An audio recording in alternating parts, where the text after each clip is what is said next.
नमस्कार दोस्तों, welcome to my YouTube channel Sandhu study में।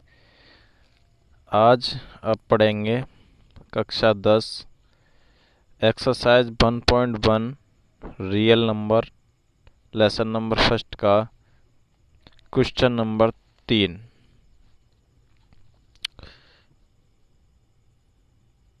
प्रश्न नंबर 3 देखिए, इसमें कहा है किसी परेड में 616 सदस्यों वाली एक सेना आर्मी की टुकड़ी को 32 सदस्यों वाले एक आर्मी बैंड के पीछे मार्च करना है। उन सभी स्तंभों की अधिकतम संख्या क्या होगी जिसमें वे मार्च कर सकते हैं। देखिए, जब भी कभी ऐसे सवाल पूछा जाता है कि अधिकतम संख्या क्या होगी, तो ये सब इसके लिए इनका HCF निकालना होता है, यानी जो दिया हुआ है उसका HCF निकालना है। तो सबसे पहले हल, तो इसमें देखिए सेना के टुकड़ी की, चूंकि सेना के टुकड़े की सदस्यों की संख्या बराबर दे रखी है 616 है।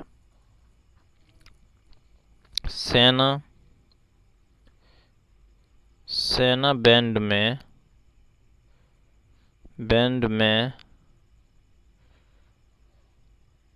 सदस्यों की संख्या, सेना बैंड में सदस्यों की संख्या कितनी दे रखी है? संख्या दे रखी है 32। लेकिन स्पष्ट है कि स्तंभों की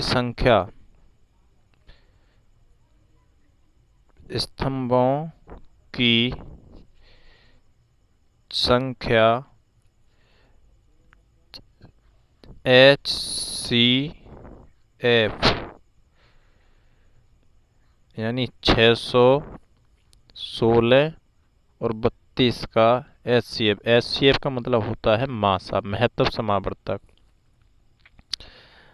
इसलिए यूक्लिड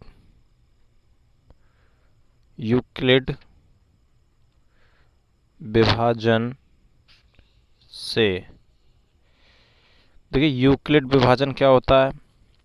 यूक्लिड विभाजन का जो नियम होता है वो होता है A बराबर BQ प्लस R।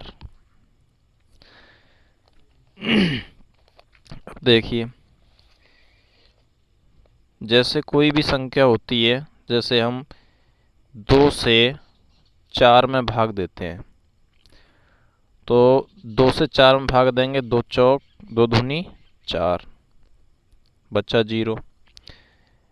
ये होता है हमारा भाजक जिससे हम भाग देते हैं, ये होता है भाज्य, और ये होता है हमारा भागफल,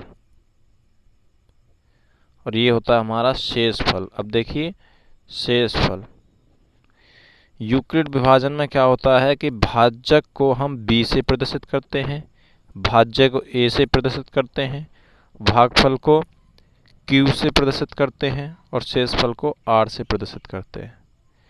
तो ये जो है इनका जो नियम है यूक्लिड विभाजन से, A बराबर BQ प्लस R, इससे करेंगे क्या होगा? देखिए, पहली स्टेप में जब हम क्या करेंगे, 1600 में 32 से भाग देंगे, यानी 32 से भाग देंगे 616 में भाग देंगे। देखिए, जब हम 32 से 616 में भाग देंगे तो 32 सेकंड 32 घटाएंगे, 11 में से 2 जाएगा, 9 बचेंगे। यहाँ कितना बचा? 5, 5 में से 3 गया, 2 बचेगा। 29 बचे, उतार लेंगे 6।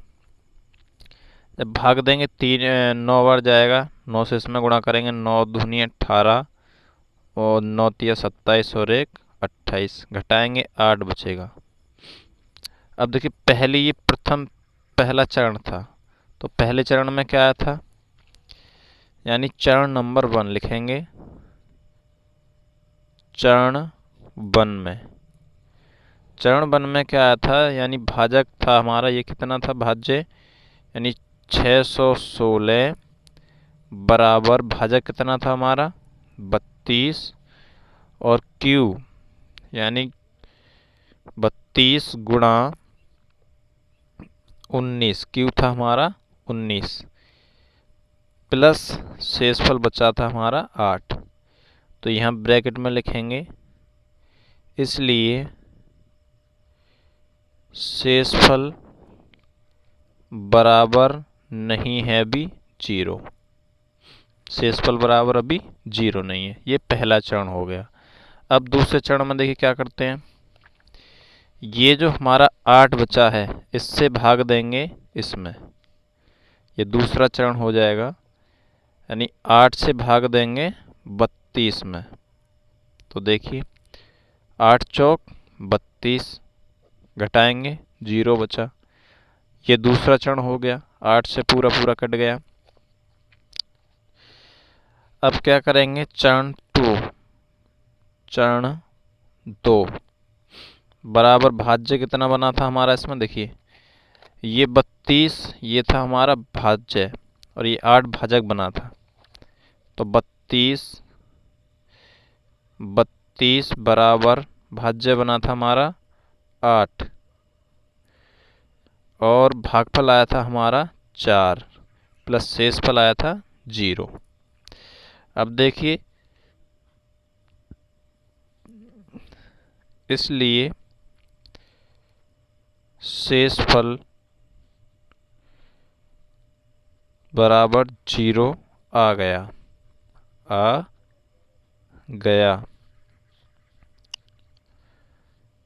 लिखेंगे इस चरण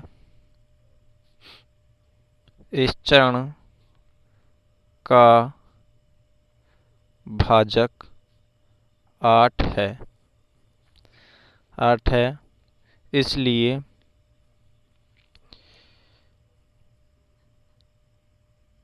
616 और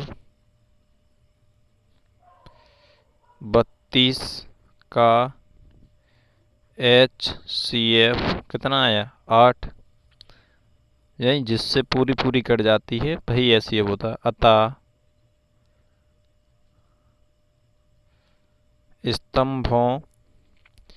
स्तंभों की संख्या, अधिकतम संख्या लिखेंगे, अधिकतम कितनी होगी 8 है। तो यही हमारा इसका आंसर हो गया। चलिए अगले प्रश्न को देखते हैं। देखिए क्वेश्चन नंबर 3 है, यूक्लिड विभाजन का प्रयोग करके दर्शाइए कि किसी धनात्मक पूर्णांक का वर्ग, या वर्ग पूछा है, वर्ग किसी पूर्णांक m के लिए 3m या 3m+1 के रूप का होता है। यहाँ पर देखिए ये दर्शाने के लिए कह रहा है, पहले प्रश्न को पढ़ेंगे उसके बाद उसको समझेंगे तब सॉल्व करेंगे। तो देखिए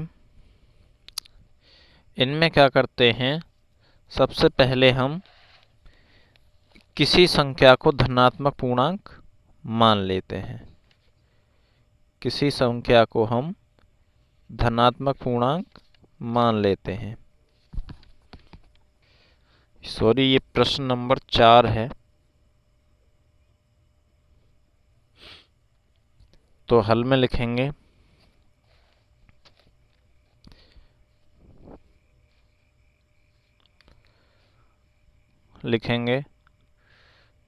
हल माना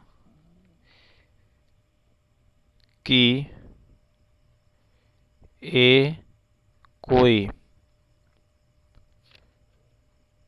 धनात्मक पूर्णांक है। ये मान लेंगे कि ए कोई धनात्मक पूर्णांक है, इसलिए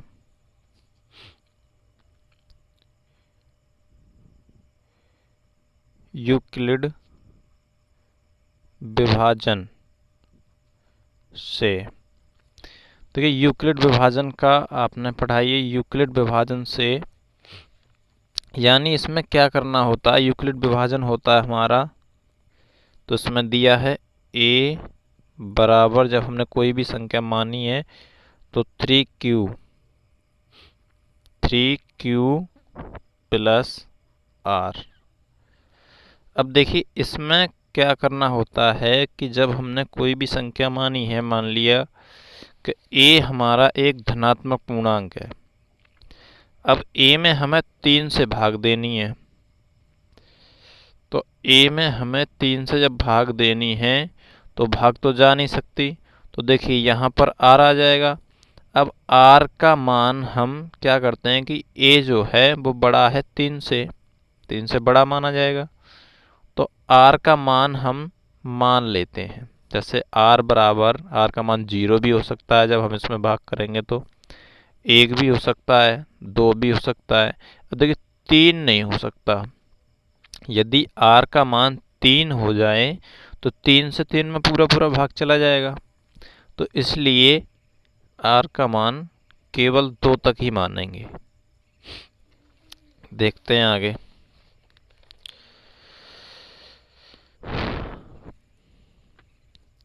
जब r बराबर 0 हो, लिखेंगे जब r बराबर 0 हो, तो स्थिति नंबर 1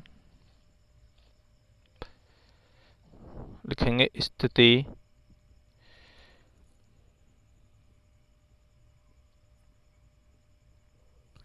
पहली स्थिति क्या बन जाएगी, जब r बराबर 0 होगा तो हो जाएगा हमारा a बराबर 3q प्लस r का मान क्या रख देंगे 0। अब देखिए सवाल क्या कह रहा है कि पूर्णांकों का वर्ग किसी पूर्णांक m के लिए 3m या 3m के रूप में वर्ग पूछा है, तो हम कर देंगे अब इन दोनों पक्षों का वर्ग। तो यहाँ पर एक लिख देंगे दोनों पक्षों का वर्ग करने पर, तो ये हो जाएगा हमारा a स्क्वायर बराबर 3q प्लस 0 स्क्वायर। तो देखिए यहाँ पर a स्क्वायर हो गया। आपने कक्षा 8 में ये पढ़ा होगा a प्लस b का होल स्क्वायर। ये जब खुलता है हमारा तो a square plus b square plus 2ab, तो इसी से इसको सॉल्व करेंगे। यानी a का मान ये दे रखा है, b का मान 0 दे रखा है, तो a बराबर आ जाएगा यानी 3q स्क्वायर प्लस 0 का स्क्वायर प्लस 2 गुणा 3q प्लस वो गुणा 0। 3 3 9, q की घात 2, 0 तो 0 ही रहेगा, प्लस का 0, 2 3 6 और 6 की जब 0 में गुणा करेंगे तो 0, तो ये आ जाएगा तुम्हारा 9 यानी 0 9 q स्क्वायर में 0 जोड़ेंगे तो इतना ही रहेगा। तो इसको लिखेंगे अब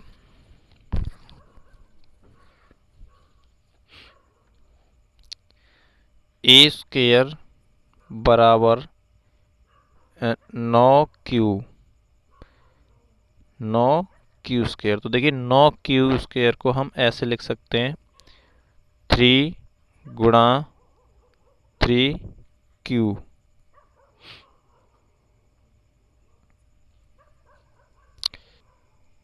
ऐसे लिख सकते हैं। अब क्या करेंगे हम कि इस वाले की जगह हम यानी लिखेंगे m बराबर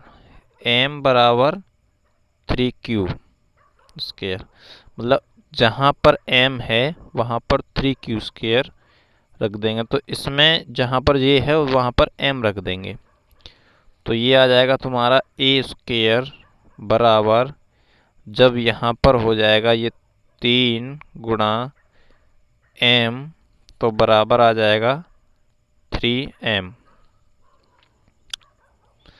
देखिए पहला 3m आ गया। अब क्या करेंगे, स्थिति 2 देखेंगे, यानी स्थिति 2। स्थिति में 2 में क्या करेंगे, r बराबर 1 हो, यानी अब तक हमने 0 रखा था। अब r बराबर 1 रखेंगे तो क्या हो जाएगा इस वाले से, यानी a बराबर 3q प्लस 1। अब क्या करेंगे, दोनों पक्षों का वर्ग करने पर, दोनों पक्षों का वर्ग करने पर तो क्या हो जाएगा, a स्क्वायर बराबर 3q प्लस 1 स्क्वायर। ये भी a square plus B square वाला सूत्र बन गया। इसको खोल देंगे, यानी इस वाले सूत्र में a बराबर दे रखा है हमारा 3q प्लस 1 का होल स्क्वायर, तो लिखेंगे 3q square plus 1 square plus 2 गुणा 3q प्लस 1। खोलेंगे, यानी 3 तिया 9 q स्क्वायर प्लस 1 का 1 ही रहेगा, प्लस 2 तिया 6 यानी 6q। इसको हम ऐसे लिख सकते हैं 9q square plus 6q plus 3 1 ये आ गया। इसको हम लिखेंगे, यानी a स्क्वायर बराबर आ जाएगा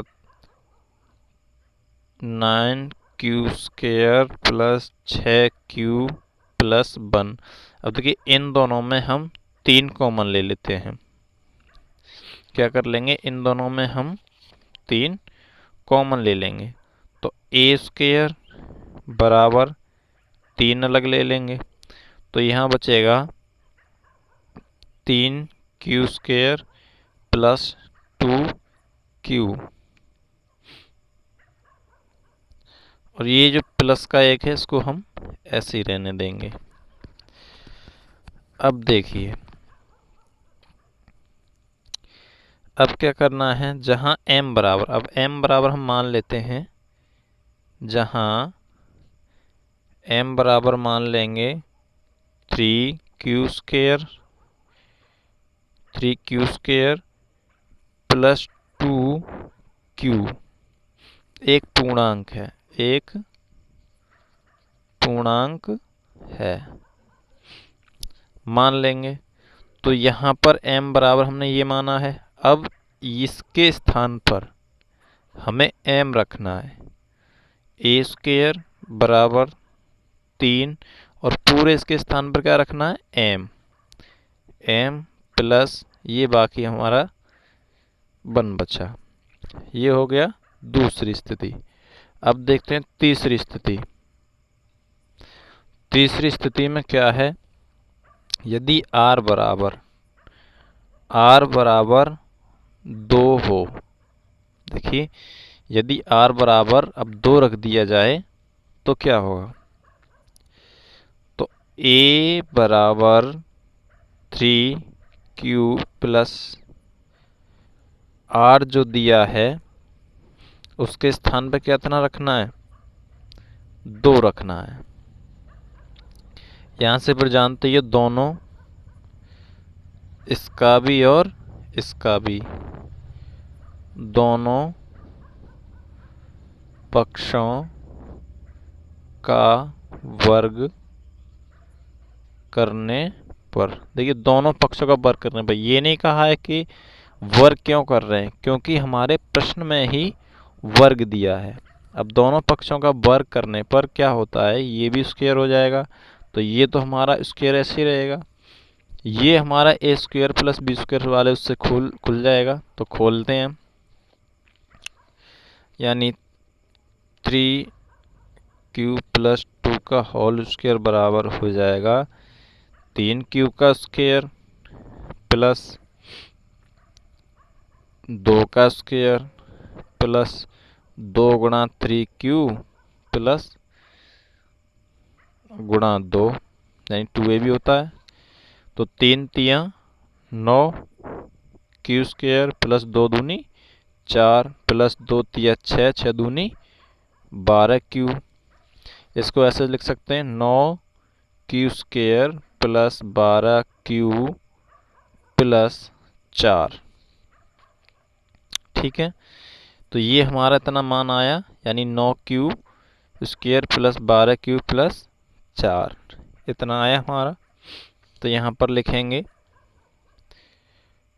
9q square plus 12q plus 4। अब देखिए इनमें क्या कर लेंगे हम, फिर 3 कॉमन ले लेंगे। क्या करेंगे, फिर हम इसमें 3 कॉमन ले लेंगे, तो ए स्क्वायर बराबर आ जाएगा हमारा 3, जब हम कॉमन ले लेंगे तो यहाँ बचेगा 3 तिया, यानी 3q स्क्वायर प्लस यहाँ 4q और प्लस